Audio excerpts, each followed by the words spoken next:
Hello guys, Subhrasmita live show channel के आपण समस्त स्वागतम।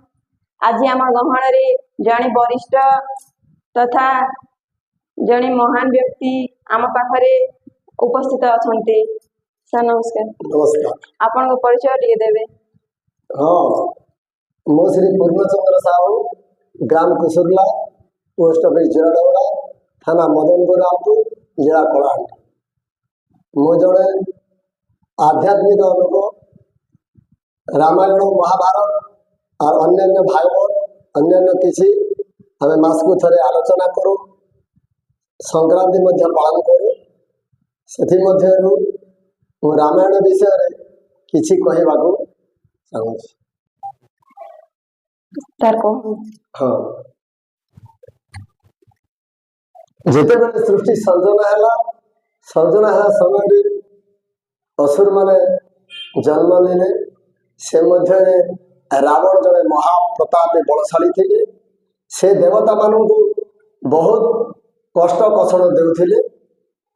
ए समय वसुधा जाकर ब्रह्मा को गुहारी कले। ब्रह्मा विष्णु पाक गले। जीवा पर विष्णु कहले ठीक अच्छे, रावण उत्पात को निपात करने चतुर्धा परती धरी मु दशरथ घरे जन्म लेली।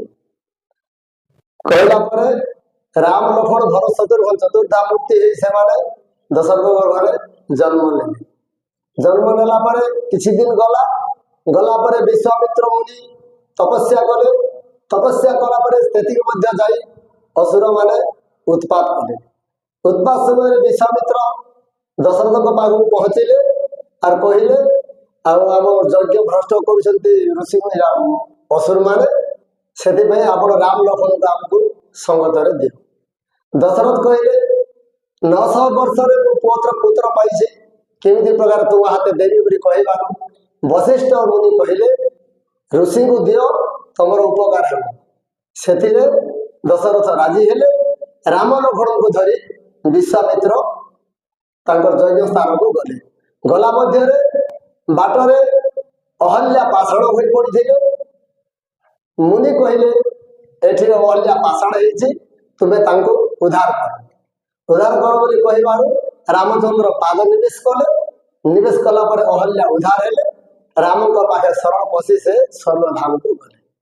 तापर किसी बाट गला पर बाटरे ताड़कासुरी बहुत उपद्रव करुला। से निपात कले। निपात कला पर यज्ञ को गले। यज्ञ आसिले सुबाहु मारिच से निपात कर यज्ञ रक्षा कर। यज्ञ शेष है। यज्ञ शेष है विश्वामित्र कहले आसीचु तो बाबू आ मिथिला नगर वीरा जनक राजा धनु संयम कर बुलिक आसब। ए समय पहुँचले 1 लक्ष राजा थिले। राजा मध्य 2 जन जाए बसिले। जनक पचारे एमाने किए ना एमाने अयोध्यार राजा दशरथंकर 2 पुत्र। धनुଯାत्रा देखापी एमाने आसी। हम ठीक अच्छे बस समस्ते बसिले। जनक कहले लक्षे राजा बड़ राजा मैंने कहीं किसी कर नहीं पारे। अरे मैंने जो करेंगे ठीक अच्छे। चंडालु ब्राह्मण पर्यटन जी शिव धनु भग्न कर मोर झील सीता को विवाह करने को मुझे चलना धनु भग्न। लक्षे राजा कौन सी प्रकार धनु भग्न कर पारे नहीं। रामचंद्र नहीं जाए धनु भग्न कले। धनु भग्न कर सीता विवाह कर आसवा समय बाटरे परशुराम एमान को बहुत उत्पात कले। तुमको मारिदेव बोली कहले। कहबार दशरथ राम मध्य बहुत निवेश है काकुति मिनती हुए कहले नहीं मार। तापर दशरथ परशुराम कहले जे से पोका धनु थिला से धनु भांगी मोर धनु जब भांगी पारे मुझे क्षत्रिय मध्य गणना करी। रामचंद्र कहले हो बाबू तुम धनु दियो। देकर से धनु जो भग्न कले। विश्वामित्र परशुराम रामचंद्र बाद शरण पशिला और क्षमा मांगला प्रभु आज मुझे आपंकर वीरपण जानी पार्ली मत क्षमा दे बोली से विद्या नहीं चलीगले। तापर किसी दिन रही अयोध्या में फेरिले। फेरला किसी दिन गला पर दशरथ राजा देखिले समय हो गला।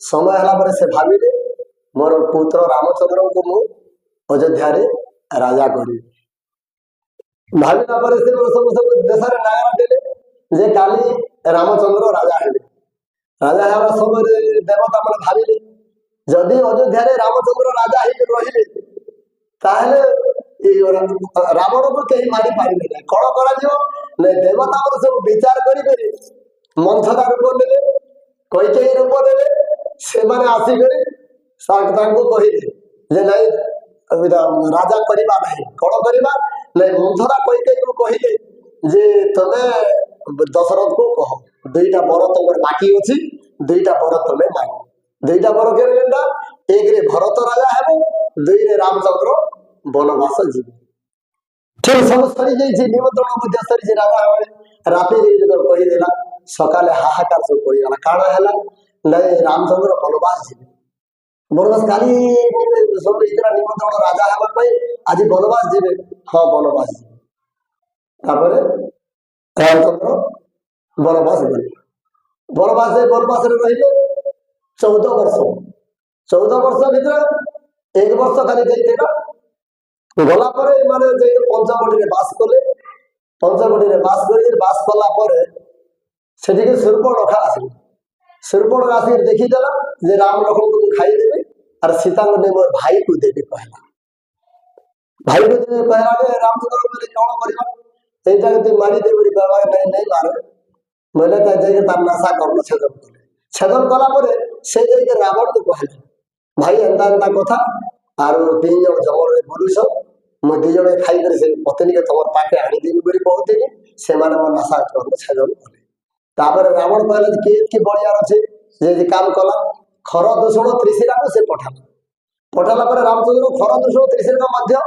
मारले मारला पर रावण निजे आसले रावण निजे आसी युद्ध करे युद्ध कला पर रावण पाखे से रामचंद्र पाखे से निह थे निह थला पर रामायण से सरी से सनोबर बंधला धन्यवाद सर बहुत भल के ना बुझाले आ आगामी दिन रे भी आपण आसी कि ना किछि बुझाबे अनुरोध रहला। हाँ